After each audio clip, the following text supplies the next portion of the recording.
तर सलगच्या सुट्ट्यांमुळे 8वं ज्योतिर्लिंग असलेल्या औंढा नागनाथ मंदिरमध्ये भक्तांनी मोठी गर्दी केल्याचं पाहायला मिळालंय। सरत्या वर्षाला निरोप देत नवीन वर्षाचा नवीन संकल्प करण्यासाठी मोठ्या प्रमाणात भक्त नागनाथ चरणी लीन होण्यासाठी नागनाथाचं दर्शन घेण्यासाठी या ठिकाणी आलेले आहेत। आढावा घेतला आपले प्रतिनिधी माधव दीपकेनी।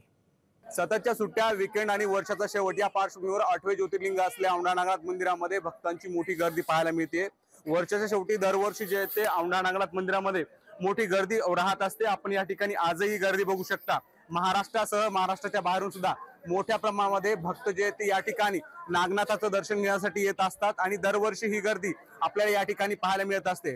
खरं म्हणजे गेलेल्या वर्षामध्ये काय गणित चुकलं, नवीन वर्षामध्ये काय निर्धार करायचा आहे या पार्श्वभूमीवर नागनाथाकडे साकडं घालण्यासाठी, नागनाथा चरणी नतमस्तक होण्यासाठी दरवर्षी भक्त या ठिकाणी दर्शनासाठी येत असतात आणि ही गर्दी आज सकाळपासून या ठिकाणी पाहायला मिळते। मोठ्या प्रमाणात नागनाथ मंदिर परिसरामध्ये जे ते गर्दी पाहायला मिळते। बंदोबस्त सुद्धा संस्थांच्या वतीने ठेवण्यात आलेला आहे आणि या गर्दीच्या पार्श्वभूमीवर जे ते संस्थान सुद्धा मोठा अलर्ट मोडवर पाहायला मिळते। तशी तयारी संस्थांच्या वतीने करण्यात आलेली आहे।